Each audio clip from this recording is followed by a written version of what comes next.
Welcome to Audio Gyan with Kedar Nimkar, a podcast that documents insightful conversations with Indian designers, artists, musicians, writers, thinkers and creatives of all types. Catch us on iTunes or visit audiogyan.com for more Gyan sessions. Here's your host Kedar Nimkar. Today I have Achyut Pallava with us on Audio Gyan. He is one of the most well-known and respected calligraphers of India. Studied in JJ School of Arts and passed in 1982. In 1984, he got research scholarship from Ulka Advertising for his thesis on Modi script. He used to teach in JJ also, be it Devanagari or English scripts. A constant thirst for knowledge and passion for perfection continues to give a special meaning to his quest in calligraphy.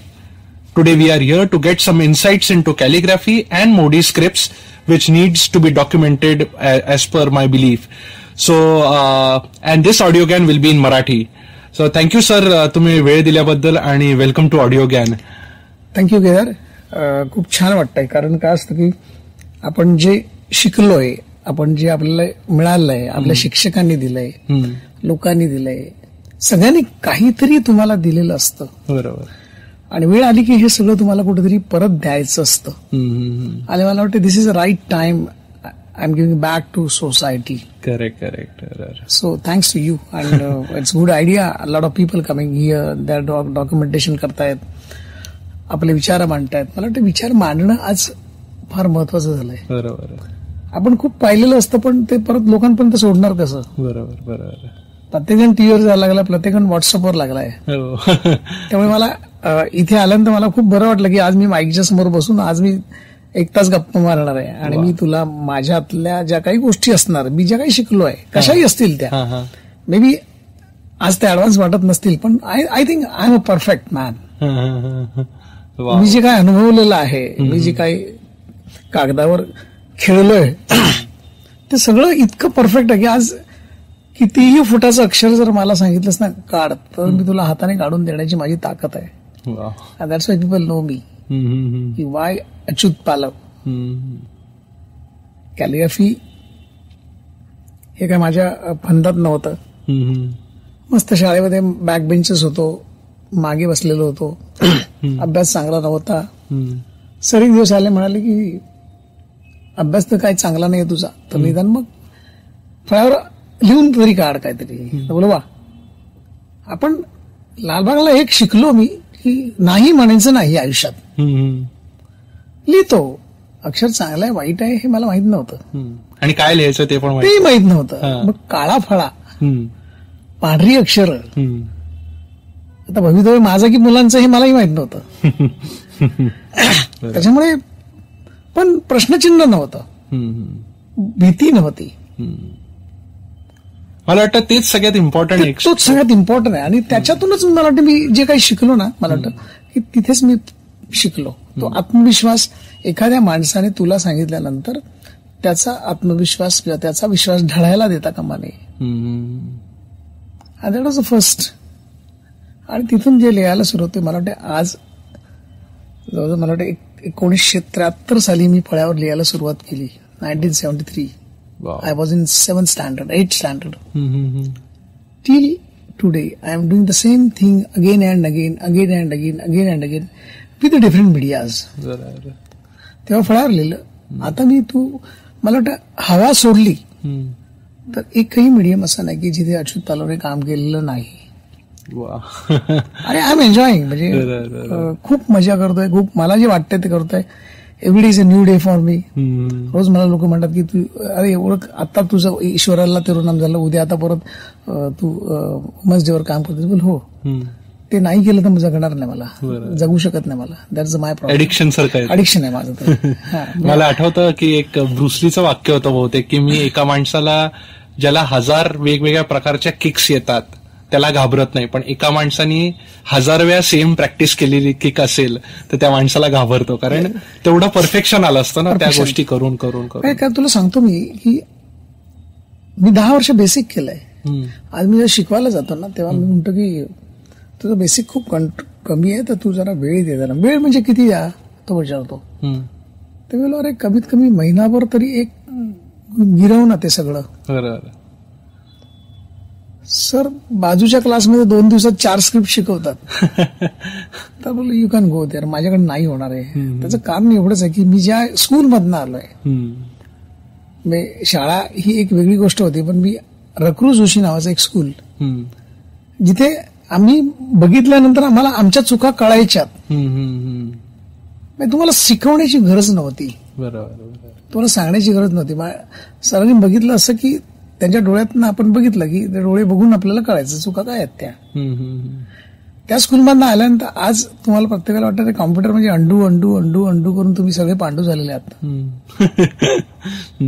तर ते नाहीये महत्व. That is a tool you take, म्हणजे ते वापरा, पण परफेक्शनसाठी नाही. तुम्ही स्वतःला परफेक्ट व्हायचं असेल तर तुम्हाला कागदावर यावं लागेल. आणि मला वाटतं की कॅलिग्राफी हा जो भाग आहे, एक अक्षर म्हणजे एक डिझाईन आहे, एक अक्षर एक श्वास आहे.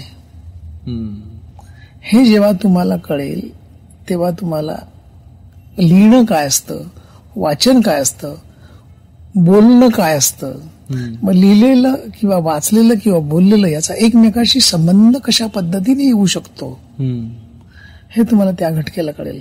मी नेहमी सांगतो की एक छान पॅराग्राफ लिहिणं म्हणजे एक गाणं आहे ते. वा वा.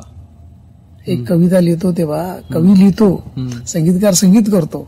आपण म्हणतो छान गाण्याला चाल लावली आहे.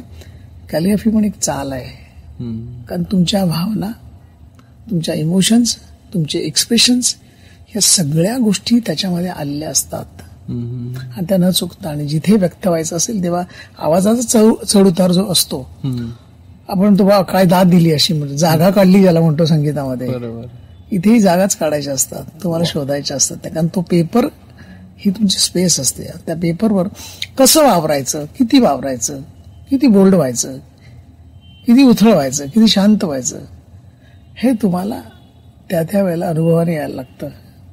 आणि मला वाटतं ते जे बेसिक स्कूल आहे ते सगळं माझं सगळं स्कूल शाळेमध्ये झालेलं आहे. त्या शाळेमधनं मग मी एक मस्त छान असे विविध लोकांशी असे गप्पा मारायचो. लोक आणि मलाच नेहमी वाटायचं मला याच्यावर काम करायचंय, मला त्याच्यावर काम करायचंय, मला त्याच्यावर काम करायचंय. My approach was clear to work with a different people, get a knowledge from the people. प्रत्येकाची विचार करण्याची पद्धत खूप छान असते, वेगळी असते. मग तुझ्या विचारात माझा विचार जर मिळवला तर मला कदाचित वेगळं माझ्याला सूर सापडेल आणि मी त्याच पद्धतीने आज काम करतोय. पेहलूच बघितला नाही म्हणजे तुम्ही ज्या पद्धतीने सांगितलं त्या दृष्टिकोनात नव्हता माझ्याकडे. त्याचं कारण एवढंच होतं की तुला गमत सांगतो आता की माझ्या आयुष्यातला सगळ्यात महत्वाचा टप्पा म्हणजे मोडी. माझ्या आयुष्यातला टप्पा म्हणजे मोडी. म्हणजे मी जे मध्ये गेलो, मध्ये पासआउट झालो, पासआउट बाहेर पडलो, मला फर्स्ट क्लास मिळाला. I was first in Maharashtra in my subject. So I got a scholarship. मग नवीन काय काम करायचं, मग माझ्या सरांनी मला सांगितलं ह्याच्यावर काम करून बघ ना जरा, कायच्यावर काम झालं नाही, मग चला त्याच्या बाजूला जायचं. मग मोडी, तोपर्यंत मोडी मला माहितीच नव्हतं. अच्छा. हा.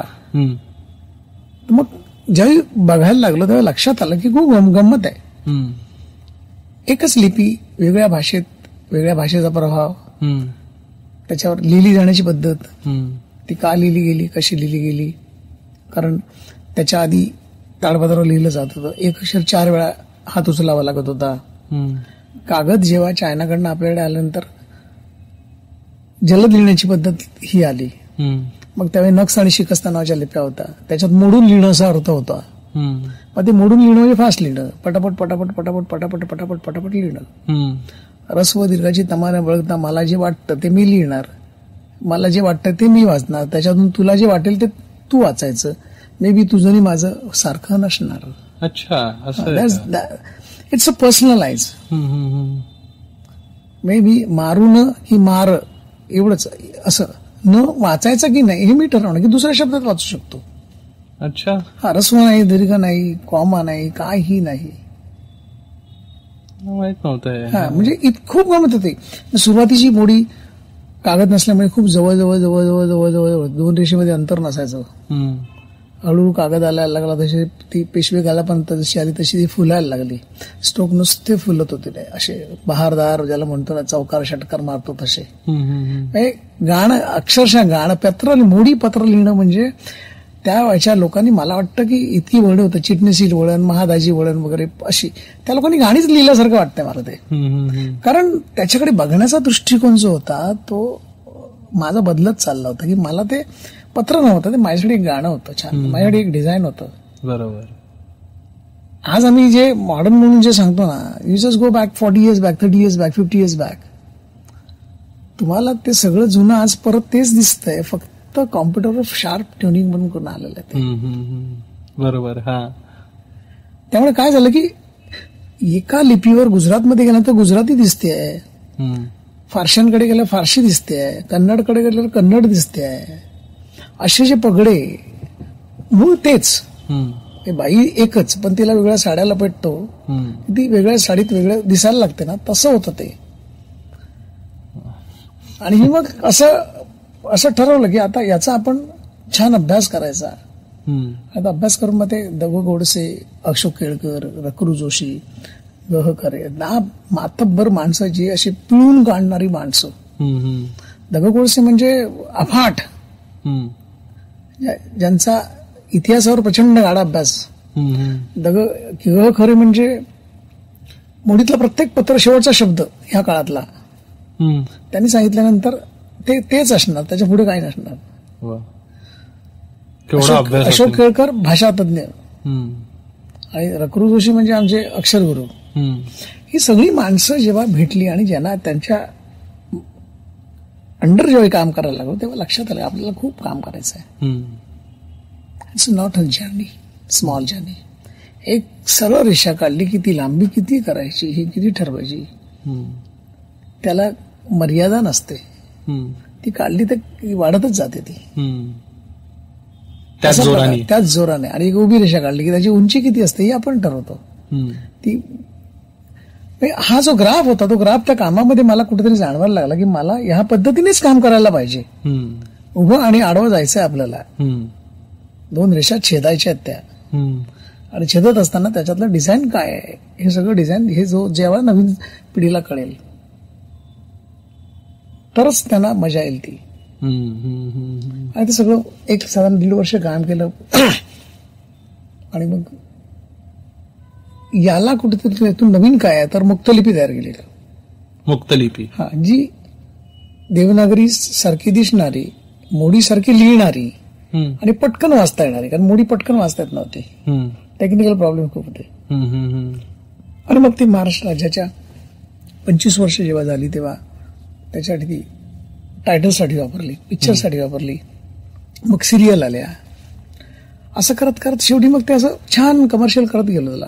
म्हणजे तुम्ही केलेली गोष्ट ही केवळ तुमच्यापुरती न राहता ही केवळ ती परत लोकांपर्यंत जेव्हा जाते ना तेव्हा त्याचं महत्व फार वाढतं आणि आनंद पण होतो. आनंद असतो, कारण मी केलंय ते.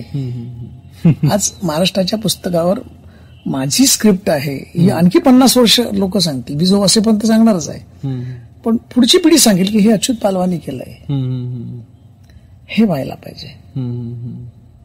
आज काय होतं आपण की आज गुगलवर जातो, कुठले तरी रेफरन्स घेतो आणि माझं डिझाईन म्हणून सांगतो, दादर उतरून खाली गेला की तुला 10 डिझाईन तशीच आलेली असतात.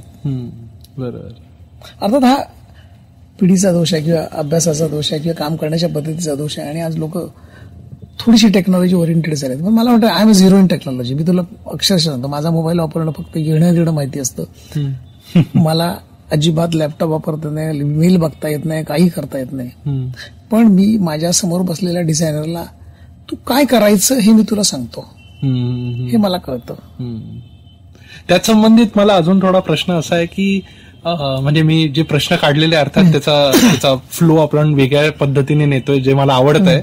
पण त्याच्यामध्ये मला असं विचारायचंय तुम्हाला की आता सगळी अख्खी पिढीच डिजिटल होत चालली आहे, ते सगळं होत चाललंय, तरी त्याच्यामध्ये काहीतरी एक गोष्ट असणार जी निरंतर आहे, जी आधी पण होती, आत्ता पण आहे आणि नंतर पण राहणार आहे. ती पकडायची कशी? एक तर काय असतं माहिती की माणूस दुसऱ्याच्या हवाली होतोय. टेक्नॉलॉजी हवाली आपण जातो, पण मी टेक्नॉलॉजीचा आत्मसात करून मी माझ्यात वापर कसा करेन, कसा बदल करेन, हे जेव्हा कळेल ना तेव्हा तो प्रॉब्लेम होणार नाही. आज आय एम 100% आय एम मी टेक्नॉलॉजी 0 आहे, पण मी त्या टेक्नॉलॉजीच्या माणसाला माझं काम कशा पद्धतीने काय कर कसं कर हे तुला मी सांगतोय. नाही, पण ते तुम्ही सांगू शकतात कारण तुमचं एकतर अभ्यास आहे, पण दुसरं म्हणजे त्याच्यामधलं जे ऍबस्ट्रॅक्शन आहे ते तुम्हाला दिसलेलं आहे. हो, तर ते तसं ऍबस्ट्रॅक्शन मिळवण्यासाठी काय करता येईल? नाही, एक काय असतं माहिती आहे की कागदावर काम करणं जे मी प्रोसेस केली ती तुला सांगतोय. पण खूप पेपर वाया घालवलेत. रात्री काम करत बसायचो. स्वतःला आज काढलेला फॉर्म उद्या मला दिसता कामा नये, मला परत दुसरा काढायचा आहे. हे जेव्हा तुझ्याकडे होतं ना, मी तुला येताना मी मगाशी म्हटलं तुला, मला आजचं काम आज संपवायचं आहे, उद्याला मी कदाचित उद्या दुसरं काहीतरी बोलेन तुझ्याशी मी. अच्छा. किंवा उद्या दुसरं काहीतरी देईन तुला मी.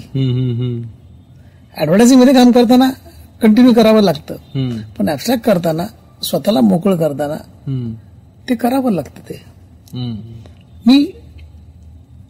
मला लोक म्हणायचे, अरे तुला बोलताही येत नाहीये, तुला असं जमणार आहे कसं, तू लिहिणार आहेस कसं. आज मी लिहितोय की, आज मी लिहिलेलं बरेच लेखक म्हणतात की खूप छान लिहितोस. असतात 4 चोळी, पण मी माझा कॉन्सेप्ट मांडतोय. मी भेदळकपणे मांडल्यानंतर माझ्या भाषेची एक नवीन व्याख्या तयार होते. ऑनेस्टी पण असते. तुम्ही ऑनेस्टी मांडा, you will create the new era. पण तुम्ही नाही मांडला तर तुम्हाला you have to always depend on third person.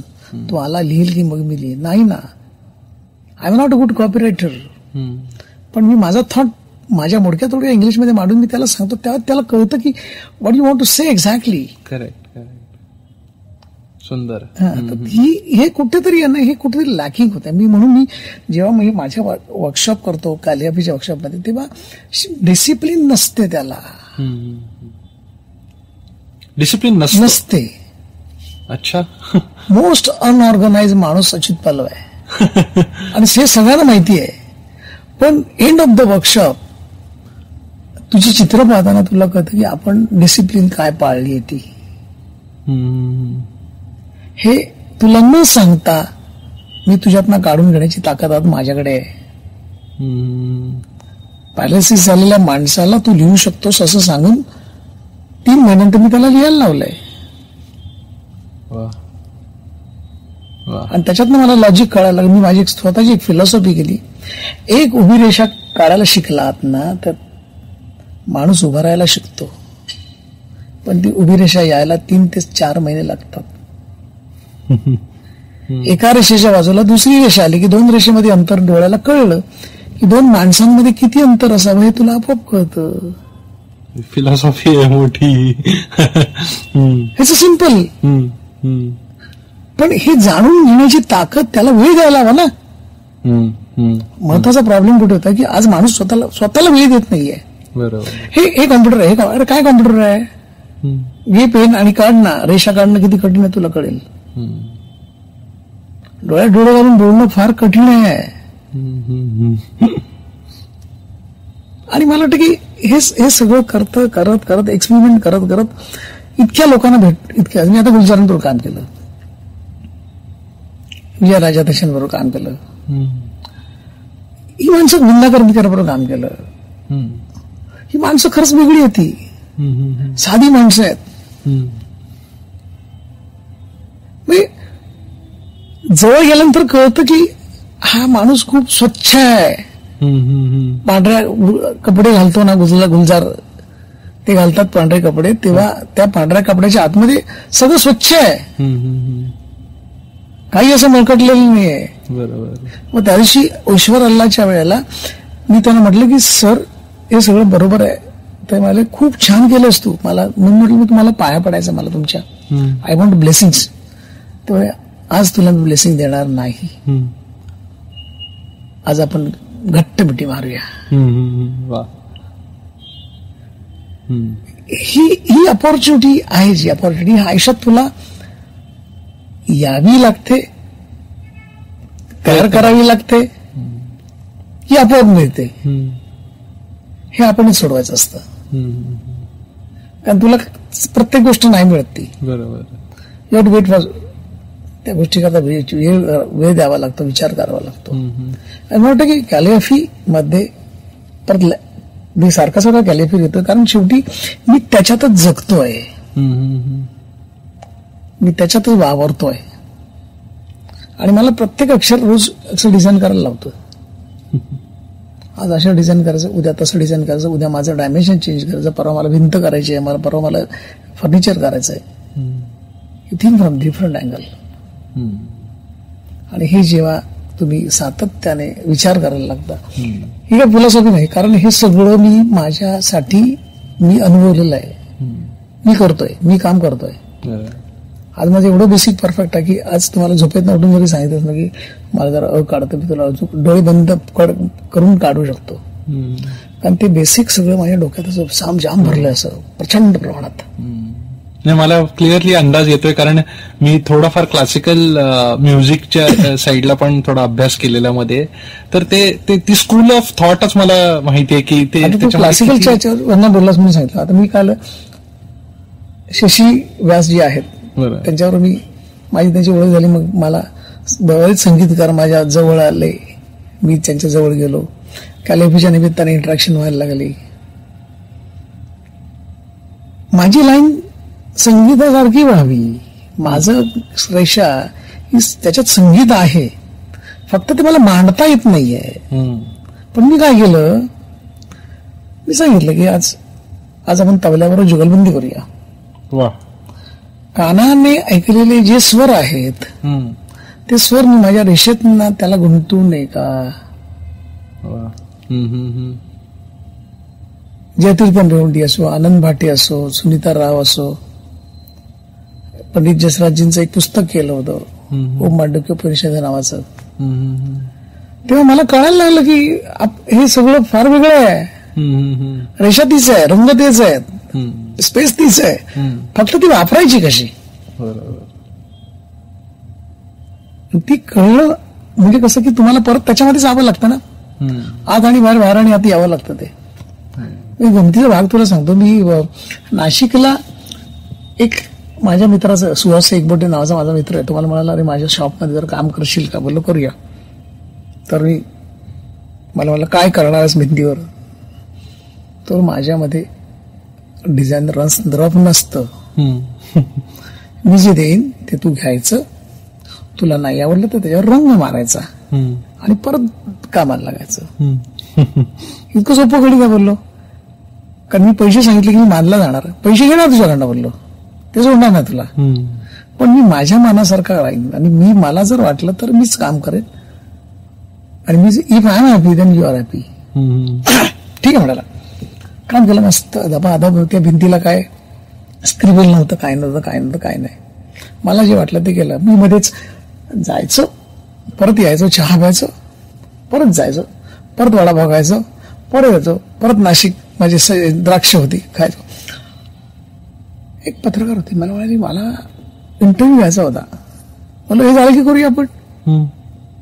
ते म्हणे चालेल.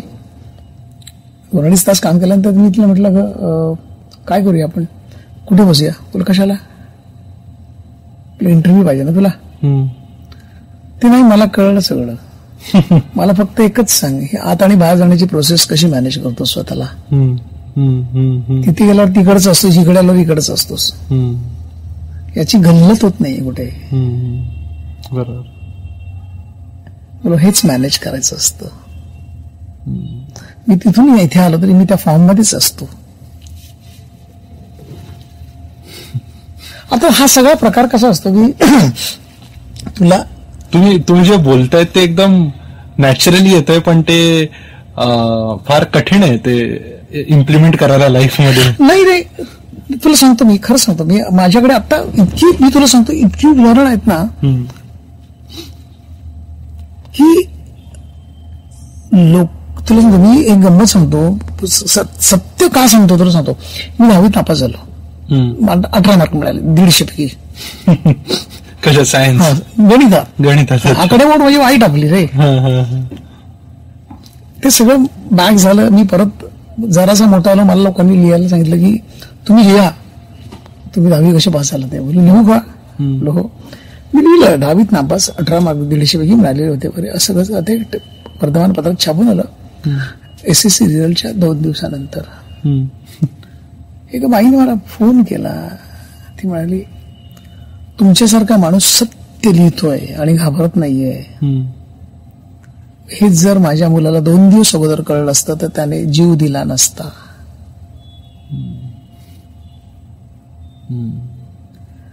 केवढ्या लोकांचा ट्रस्ट आहे तुमच्यामध्ये. एक नाशिकवरचा एक डॉक्टर होता, त्याने सांगितलं माझ्याकडे केस आहे. तो बोलला माझा काय संबंध. त्याला संबंध तुमचा काहीच नाहीये. माझ्याकडची औषधं संपलेली आहेत, त्याला मी आता औषधं देऊ शकत नाहीये. मी तुमच्याकडे पाठवतो, तुम्ही बोला त्याच्याशी. तो म्हणलं तुमच्या पद्धतीनेच बोलायचं. बोलो मी I am not a good speaker, I am not a good psychologist, I am not a doctor. मला सगळं माहिती आहे, मान्य, पण तुम्ही हे सगळं त्या मुलाला प्लीज भेटा. बोलो तो मुलगा आला. प्रॉब्लेम होता, 2 इंच वर थांबायच्या तो 4 इंचावर थांबत होता रेषा मारताना. त्याला रेषा मारताना त्याचं कंट्रोल नव्हतं, उलट दिसायचं, म्हणतात तसं तारे जमीन पर सारखं. मी खूप गप्पा मारल्या. मी माझ्या गप्पा म्हणजे भाषेचा दरबंड नसतो, मध्येच चहा असते, मध्येच वडा असतो, मध्येच त्याला म्हणजे स्टाईल म्हणून नाही, पण मला नाहीच जमत. मी तुला येता नाही म्हटलं तर पहिली चहा पिवावर मिळते का रे बाबा. ते आपले म्हणत मी त्याचा प्रॉब्लेम मला कळलं होता की त्याला थांबायचंय पण त्याला थांबता येत नाही असं तू म्हणतोय. तुला कोणी सांगितलं थांबता येत नाही तुला. ही रेषा मार्कर घे, इथे थांब ना, इथे थांब, जरा पुढे जाशील, पण तू जास्त पुढे जाणार नाही, काळजी घेशील की ना तू. हा घेणार ना. 3 महिन्यात तो पोरगा त्या जागी थांबायला लागला. माझं काम संपलेलं होतं. मी मगाशी म्हटलंय रेषेचा संबंध. एक रेषा उभी राहायला शिकवते. हे सगळे हे काय होतं, हे सगळं मला माहिती की माझी बायको नेहमी मला म्हणते की तू जाम बोलतोस रे हल्ली. तर बोल मी तुला मान्य, मी बोलतोय, मला माहिती आहे, पण मी जपतोय ना हे सगळं. ते महत्वाचं आहे, त्याच्यामुळे त्या बोलण्याला पण अर्थ येतो. मी तुला सांगतोय ना की तू कर, तू होणार म्हणून. तुला कोणी सांगितलं नाही होणार म्हणून. कोणी सांगितलं गाता येत नाही म्हणून. मला गाता येतं, मला नाचता येतं, मला काय तू म्हणशील ते मी करू शकतो. मी आय डोंट केअर, ही माझी स्टाईल आहे. जी मला पाहिजे ती मी करणार. माझे ज्या गोष्टी ठरलेल्या त्या मला झाल्याच पाहिजेत. लोक म्हणतात अरे तू प्रोफेसर का वाटत नसतो, तुझ्याला मजा करतोस तू, असं करायचं नसतं. नाही ना बोललो. जे मला द्यायचंय ते मला देता येतं, जे मला घ्यायचंय ते मला घेता येतं. देणं आणि घेणं हे मुलांबरोबर काम करताना माझं असतं. कारण 100 मुलांचे प्रश्न सोडवताना एक शिक्षक परिपक्व होत असतो. शिक्षक म्हणजे काय, शिकवतो, पण तो शिकवतो सगळ्या 50 पोरांचा असतो, तेच शिकवतो परत असतो.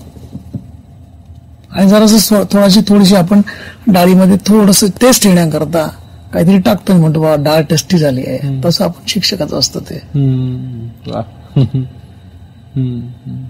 पुस्तकाच्या बाहेरचा जो शिकवतो ना तो शिक्षकच कमी झाले तसे ते.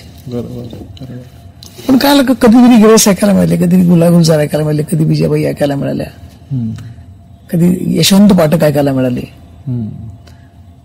आज देवकी पंडितांबरोबर थोडंसं काम करतोय.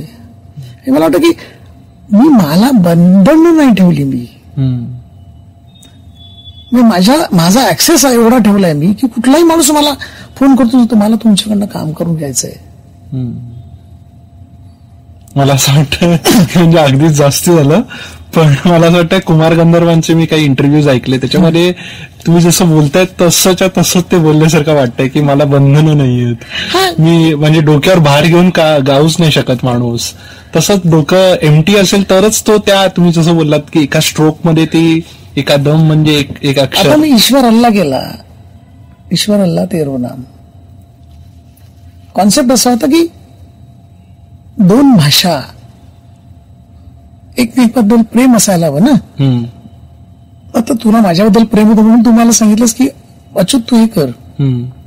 मला आपुलकी वाटली, तुझी तन्मयता वाटली म्हणून मी तुला म्हटलं चल जाऊया आपण. हे कुठेतरी व्हायला पाहिजे ना. आपण भांडणं हा उपाय नाहीये ना त्याच्यावर. आज तो एक्झिबिशनचा पॉइंटला ईश्वर आणि अल्लाह अशा दोन गोष्टी लिहिल्यानंतर मुस्लिम समाजालाही बरं वाटलं होतं, माझ्याही समाजाला बरं वाटलं होतं. दोघं एकत्र आलेले आहेत. देव कोणी बघितलाय? आज मी जे लिहिलंय तोच देव झाला ना. लक्षात काय राहिलं तर माझी अक्षरं लक्षात राहिली. अक्षरं जे घरी येऊन जातं माणूस, मी परत फोन करून सांगतो एक प्रत मला मिळेल का हो. दोन भाषेमध्ये म्हणजे एकता म्हटलं तर इतिहाद नावाचा शब्द तर दोन एकत्र आणले म्हणजे एकता. पाणी म्हटलं की आब आलं, त्या पाण्याला आब दिलं. बिंदू म्हटलं की बिंदू आला, नुकता आला. मला धर्माची गोडी नको, मला भाषेची गोडी आहे. Let us connect the people. माणूस जोडला जातो हा शब्दाने जोडला जातो. आणि ते मला वाटतं की मला गेल्या इतक्या वर्षाच्या काळामध्ये मी नेमकं तेच केलंय. कारण मी लालबागमध्ये राहिलोय. लालबागमध्ये राहिल्यानंतर मी जेव्हा पहिल्यांदा जर्मनीला निघालो होतो तेव्हा माझ्याकडे पैसे नव्हते. तेव्हा लोकांनी पैसे जमा केले आणि म्हटलं जा तू. माझ्या दाराच्या खाली 3 गाड्या होत्या भाड्याने आणलेल्या. सगळी पोरं गाडीत भरलेली होती. का तर आपला अच्युत चालला जर्मनीला. ती आत्मीयता होती, तो विश्वास होता. गर्दीमध्ये एका बाईने चुकून चाळीमधली लोक ती साखर घे बाबा, साखर घे. मीठ आलं होतं हातात, पण मीठ सुद्धा गोड होतं. हे जे कुठेतरी जे होतं ना ती सत्यता किंवा तो विश्वास किंवा ती कमिटमेंट आज माझ्याकडे येते. आणि त्या कमिटमेंटवरच सगळं माझं जे काय चाललंय इतक्या वर्षाचं. मला सांग, माझ कॅलिग्राफीत एकही मीडियात सोडलेला नाही. मी सोडला नाही, मी पोराने सोडला नाही. तुम्ही करा, तुम्हाला मिळणार. उद्या महिला दिनानिमित्त 15 मुली काम करतात 15 भाषांवर. ते म्हटलं हे अशक्यप्राय कुठलीही रिस्क नसते. म्हटली तर रिस्क असणार, नाही तर रिस्क नाहीये. तुम्ही करा. अपयशाला तुम्ही आहे ना. मी कुठे पोहतोय? मी सांगणार नाही की तुमच्यामुळे झालं म्हणून असं काम नाही केलं म्हणून. आज नाही केलं, आणखी त्याच्यात 2 महिन्यात त्यांची इम्प्लिमेंटेशन करून सगळं ते आणखी चांगलं कसं होईल याच्यावर आपण काम करू. ऍक्च्युली या फिलॉसॉफिकल गप्पांमधून थोडस साधं विचारायला खराबच वाटतं. हा, तरी नुसतं एक काही थोडे प्रश्न होते ज्याच्यामध्ये काही मला काय म्हणजे तुम्ही थोडक्यात सांगितलं, पण थोडस अजून सविस्तर सांगू शकाल की मोडी आणि देवनागरीमध्ये काय असा मेजर डिफरन्स आहे? फरक कसा होता की अक्षर लिहिताना, देवनागरी लिहिताना जवळजवळ अ लिहिताना 5 वेळा हात उजारला जात होता. स्पीड कमी होता तो तांबड्या पत्रावर लिहिला जात होता, गुरुजी पत्रावर लिहिला जात होता. तेव्हा ते मुवमेंट नव्हती त्याला. कागदाला गुळगुळीत आला ना सरफेस. मग सोय आली, पटकन मिळालं. शॉर्ट हँड म्हणतो त्याला आपण. काढ. तेव्हा पण काय घाईत लिहायची गरज काय होती? कारण लेखनिक होते ना. राजाच्या खरी एक लेखनिक होता. राजा काय बोलतो हे पटापट लिहिलं नको. शिवाजी महाराजांनी काय म्हटलं, शहाजी राजांनी काय म्हटलं, पेशव्यांनी काय म्हटलं. शॉर्ट हँड कुठे होती, कॉम्प्युटर कुठे होता, लॅपटॉप कुठे होता. तेव्हा माणूसच लॅपटॉप पूर्ण. त्यामुळे मग तो लेखनिक ते वाचून दाखवायचा त्याला. पत्र संपल्यानंतर एक शिक्का मारला जात होता. त्याच्या पुढे कोणी लिहिलं तर दुसरे कोणते लिहिलंय ते. आणि माझ्याकडनं तुझ्याकडे पत्र येताना मध्येच काय तुम्ही खाडाखोड गेली तर ती शक्यता होती. दगाबाजी ते होतं. त्यामुळे ती सोय म्हणून लिहिली गेली. आणि ती सोय म्हणून लिहित असताना काही लेखनिक होते. तेव्हा सगळीच माणसं लिहित नसत. तेव्हा महादाची पंथी वळण, चिटणीसी वळण. चिटणीस कोणतरी लेखनिक होते, मग चिटणीसी वळण झालं. आता असेल तर पालव स्टाईल होते तसं. त्यामुळे हा फरक होता. ती लिपी म्हणजे एक केवळ सोय लिखाणाची म्हणून त्याच्याकडे बघितलं गेलं पाहिजे. आणि देवनागरी कसं की देवनागरी मग छान पद्धतीने ती डेव्हलप झालेली आहे. ती देवनागरी आधीपासून होती म्हणजे मोडीच्या देवनागरी आधीपासून. मोडीचा नंतर मग टाईप मध्ये करण्याचा किंवा कंपोज करण्याचा खूप प्रयत्न झाला, पण त्याची ब्युटी जी होती, फ्लो तो सगळा निघून गेलेला होता. कंपोज होतं माझ्याकडे एक पुस्तक आहे हँड कंपोज केलेले. अच्छा. हा, तेही बघितले मी ते. मी जेव्हा थिसिस लिहिला तेव्हा 1500 ते 18वे शतक, त्या शतकामध्ये जेवढे राजे सगळे होते त्या राजांच्या हस्ताक्षर, त्या लिहिण्याच्या पद्धती, त्याच्या इतर भाषांचा झालेला परिणाम, एक अक्षर, मध्ये आलेलं अक्षर, सुरुवातीला आलेलं अक्षर आणि शेवटी आलेलं अक्षर, एकाच अक्षरामध्ये 3 वेळा कसा कसा फरक पडू शकतो, अशी ती गंमत होती त्याच्यामध्ये. वा, इंटेन्स आहे. आणि आता फॉर एक्झाम्पल मोडी घ्या किंवा देवनागरी पण घ्या किंवा कॅलिग्राफी इन जनरल घ्या, त्याच्यासाठी लँग्वेज येणं किती गरजेचं असतं? म्हणजे एखादा चांगला माणूस असेल ज्याचा हात चांगला तयार झाला असेल, पण त्याला बेंगॉली येत नाही किंवा त्याला कन्नडा येत नाही, तर काही फरक पडू शकतो त्याच्या? कसं असतं माहित आहे, आता मी तुला एक उदाहरण सांगतो. आत्ताच मी टाटासाठी एक डायरी केली, बरोबर. टाटाच्या डायरी करताना टाटांविषयी 19 भाषांमध्ये दिलं गेलं होतं. अच्छा. टाटा, प्रामाणिकपणा, स्वच्छटी, मेकनेस, टू द पॉइंट, या सगळ्या गोष्टी प्रत्येक भाषेला एक एक शब्द आलेला होता त्या भाषेप्रमाणे. समज गुजरातीत मध्ये आपण म्हणूया, बरोबर. ती आता हे सगळं करत असताना मला त्या भाषेचा फ्लेवर माहिती पाहिजे, त्या भाषेची वर्ण माहिती पाहिजेत. नाही तर कसा मराठी माणूस हिंदी बोलतो तेव्हा जाणवतं की हा मराठी हिंदी बोलायला लागतोय किंवा इंग्लिश बोलायला लागतोय, हा फरक आहे ना. पण जेव्हा मी डिझाईन करायला लागतो तेव्हा मला ती भाषा येणं फार गरजेचं आहे. भाषेची गोडी आणि मराठी भाषा पटकन, आपण कोल्हापुरात गेलो की मस्त भाषा बदलते, नागपुरात गेलो की भाषा बदलते, कोकणात मध्ये गेलो की भाषा बदलते, नाशिककडे गेलो की भाषा बदलते. भाषा तीच, शब्द तेच, लहेजा बदलतो. हा लहेजा काय आहे हा जोपर्यंत अनुभवत नाही आपण तोपर्यंत त्याची मजा नाही येत. कळलं का? म्हणजे तुम्ही म्हणतात की ते कॅलिग्राफीच्या त्या स्ट्रोक मध्ये तो लहेजा पण दिसायला पाहिजे, तो तीच गंमत आहे ना, कारण एक्सप्रेशन्स आहेत ती. वा वा. आणि ही एक्सप्रेशन कधी बाहेर पडतात तर मी कोल्हापूरमध्ये गेलो, कोल्हापूर आनंद घेतला, तिखट मिसळ घेतली, पांढरा लाल, पांढरा तांबडा रस्सा, हे जेव्हा खातो तेव्हा ते सगळं लाल लाल तांबडा, पांढरा तांबडच बाहेर येतं ते. कोकणामध्ये गेलो की अशी मस्त ती मालवणी आमची, काय गो काय गेला चढवा, काय चालला काय तुझा, हे बाहेर येतं तिकडनं. नागपूरमध्ये गेलो की आपण बोलतो काय काय करून राहिला भाऊ रे. ही जी भाषा सगळी आपण जी म्हणतो ती सगळी ती पंजाबमध्ये गेल्यानंतर आपण 1-2 शब्द पंजाबी येतो, कारण आपुलकी निर्माण करण्याची गेली पाहिजे, आपुलकी आली पाहिजे. म्हणजे एक एक असे फुल काय म्हणतात त्याला स्तब्ध करून टाकणारी. नाही, स्तब्ध असं नाही, ते एक आलंय ते सगळं आता देवाच्या दयेने, किंवा आपण सतत काम करत असल्या कारणाने, सतत माणसांमध्ये राहत असल्या कारणाने. मला तरी वाटतं की आपलं म्हणजे हा ऑडिओ ज्ञान म्हणजे न संपणारच असावा आणि खूप वेळ गप्पा व्हाव्यात, पण अर्थात म्हणजे वेळेचं भान ठेवता माझ्याकडे एक 2 प्रश्न आहेत शेवटचे. एक म्हणजे हा पर्सनल प्रश्न आहे की तुम्ही म्हणजे का अंधळा पण कॅलिग्राफी करू शकतो? बस मी शिकवीन त्याला.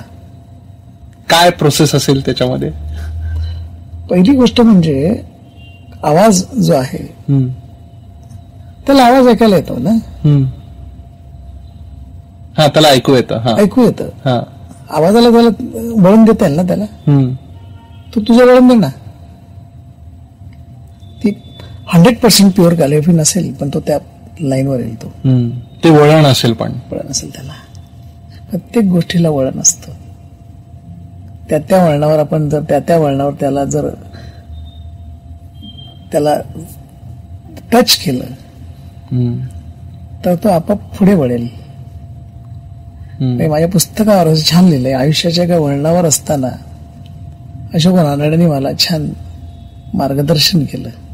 डोळे होते ना, मला सगळं दिसत असताना सुद्धा मी वाकडा गेलो असतो. मी आंधळ्याचं तर सोडाच, डोळे असूनही माणसं वाकडी चालतात. तेव्हा शिकणं, क्रिकेट खेळतात, बाज होतात, सुरांची पट्टी त्यांची सॉलिड असते, सगळं असतं की. रवींद्र जैन सारखा माणूस बघा ना, केवढं काम करून गेलाय. आपण म्हटलं का की तुका 100 माणसं त्याला दिसतात ती संगीतातली, पण कान सॉलिड होते ना त्यांचे.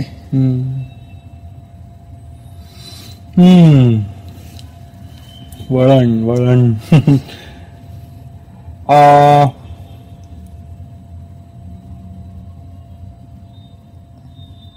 ऍक्च्युली काय जास्त एवढंच काही म्हणजे मला काही बोलायला जास्ती उरलं नाहीये. काय विचार केला पाहिजे थोडा या गोष्टींवर. आणि माझ्या मते शेवटचा जस्ट एक फॉर्मॅलिटी म्हणून प्रश्न की आता हे सगळं जग डिजिटल होत चाललेलं आहे, त्याच्यामध्ये तुमचं समजा अच्युत पालव अजून 20 वर्षानंतर जन्माला आले असते आणि जेव्हा सगळं डिजिटल आहे तरी काहीतरी क्रांती तर घडली असतीच. तर मग ती कुठल्या प्रकारची असती? क्रांती जरी घडली असते ना, मी तुला एक उदाहरण देतो की स्टीव्ह जॉब्स सारखा माणूस, ऍपलचा संस्थापक, बरोबर, तो माणूस बेसिकली ही जो कॅलिग्राफर टायपोग्राफर होता. परफेक्शन कुठे होतं तिथेच होतं ते. माणूस परफेक्ट कुठे होतो तिथे होतो, कागदावर होतो. माणूस माणसांमध्ये आला की माणूस परफेक्ट होतो. माणूस माणसांमध्ये आला तर निरोगी राहतो. एकटा आला की तो रोगी होतो, कारण त्याला कारण नसताना आत्महत्या करूया, कारण बोलायला कोणी नाहीये तसं वाटायला लागतं त्याला. जेव्हा माणसामध्ये त्याला वाटतं की अरे अजून हे सगळं आयुष्य खूप कमी आहे आपल्याला, आपण खूप खूप काम करायचं आहे आपल्याला. माझ्या बाबतीत मी तुला एकच सांगतो की मी इतका माणसांमध्ये जगलो आहे ना, इतका माणसांमध्ये की आम्ही लालबागला जेव्हा चाळीमध्ये राहतो तेव्हा मैदानात झोपायला जातो तेव्हा आकाशाकडे पाहायचो, तेव्हा आभाळा अक्षय ढगांची चादर घेऊन झोपायचो. कधी ढगांचा पाऊस पडायचा तरी पळत सुटायचो. हे जे काय जगणं होतं ना ते, त्याच्यामुळे खूप एक सगळी वेगळी कलाटणी आलेली आहे. आणि जो बिंदासपणा जो आहे की आणि काळजी नसावी. आज आहे रिकामं घर, उद्या पोतडी आपोआप भरेल, कारण 10 लोक तुझ्याकडे तुला भेटायला येतील तेव्हा ती पोतडी भरलेली असते. ही जी भावना आहे किंवा त्या भावनेवर आज जे काय चाललंय सगळं, तेव्हा कितीही टेक्नॉलॉजी आली. मला जेव्हा 5-6 वर्षापूर्वी खूप लोकांनी म्हटलं होतं अरे आता तरी टेक्नॉलॉजीवर काम कर जरा. तर कशासाठी? तुम्ही लोक आहात ना बोललो. शेवटी तुम्ही माझ्याकडे आणि मला सांगा हे करून दे, आम्ही टेक्नॉलॉजीचा वापर करून ते फाईन ट्युनिंग करतो. मग तुम्ही फाईन ट्युनिंग करा ना. विचार मलाच करायला लागणार ना. त्यामुळे ते एक ती प्रोसेस माझी घेणं देणं. आज माझी बायकोही मला म्हणते, माझा मुलगाही म्हणतो अरे बाबा हे सगळं डॉक्युमेंटेशन व्हायला पाहिजे, हे व्हायला पाहिजे, ते व्हायला पाहिजे. बोल सगळं होतंय ना. मी नसताना माझ्या गॅलिफरच्या वर बोलणारे, जशा तसं करणारे कितीतरी लोक तुला दाखवतो मी. म्हणजे माझं डॉक्युमेंटेशन होत आहे, मी नाही केलं तरी. मग तूच मला सांगतो हे बाबा तुझ्यावर काय आलं रे, बोले दिस इज डॉक्युमेंटेशन. तो फॉलोअप करता करता तो शिकत असतो. तशी नोंद झालेली असते ती. आणि आज कसं, आज म्हणजे मी माझ्या काळात मी जेव्हा सुरुवात केली तेव्हा कमल शेडगे नावाचं एक खूप मोठं वादळ होतं. प्रचंड माणूस, खूप छान काम केलंय. आजही तो तितक्याच ताकदीने काम करतोय. छान. त्याची कमांड बघितल्यानंतर वाटतं की हे कॉम्प्युटर नाही शक्य आहे. डोळ्याने काम करणं, डोक्याने काम करणं हा एक टूल आहे. ती माणसं बघितली, ती सत्यनारायण वाडीशरला सारखा माणूस बघितला, आर.के. जोशींसारखा महार बलाढ्य माणूस बघितला, ज्या वृक्षाखाली बसल्यानंतर एक पान पडलं तरी आपल्याला वाटतं की अरे आयुष्य सार्थकी लागेल. मला वाटतं की तेच झालेलं आहे नेमकं. परशुराम नावारासारखा शाळेतला शिक्षक की ज्यानं सांगितलं की अरे काहीच नाही जमत असेल तर फळावर लिहून टाक ना, बघूया ना आपण काय होतं ते. आणि झालेल्या प्रत्येक गोष्टीला वाव मस्त झालंय, आणखी जरा करू शकतोस तू. तेच मी माझ्या मुलाला सांगत असतो. कोणी सांगितलं नाही होत म्हणून, बघ ना, ट्राय कर. होतं. झाल्यानंतर आणखी एनर्जी लावा. म्हणजे काय, मग त्या एनर्जीवर चर्चा करायची. मग त्याला एनर्जी विषयी माहिती सांगितल्यानंतर त्याच्या लक्षात येतं की आपल्याकडे आहे. कानफाडात मारलीच नाही कशी अचानकपणे, तर कसा आवाज येतो असा, तसा एक स्ट्रोक जमिनीवर आपट असं मस्त, ब्रश आपट असं मस्त मार फेकून दे असं. तेव्हा तुला तुझी एनर्जी कळेल. आणि तो मारतो जेव्हा कळतो की हो एवढा मोठा स्ट्रोक मी मारलाय, मला कळलंच नाही कसा आला तो. केलं नाहीस कारण तू घाबरत होतास. तुला कोणतरी काहीतरी म्हणेल याचा जास्त विचार न करता मी केलेलं आहे, हे छान आहे, सुंदर आहे आणि त्याच्यावर मी 10 मिनिटं बोलू शकतो, हे जेव्हा लोकांना सांगशील तेव्हा लोक तुला पैसे देतील.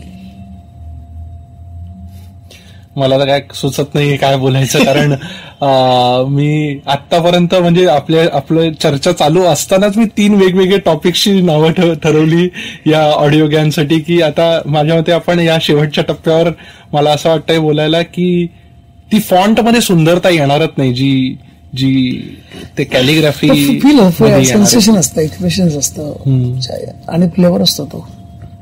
पण कर्मधर्म सांगायला कसं की सारंग कुलकर्णी सारखी माणसं आज टेक्नॉलॉजीमध्ये आहेत, त्यांना कळतं येते आणि ते कुठेतरी एक तो समन्वय, मी त्याला समन्वयकच म्हणेन, असं छान शब्द माझ्यावर तोच छान आहे. तो चांगलं काम करतो, खूप सुंदर काम करतो तो.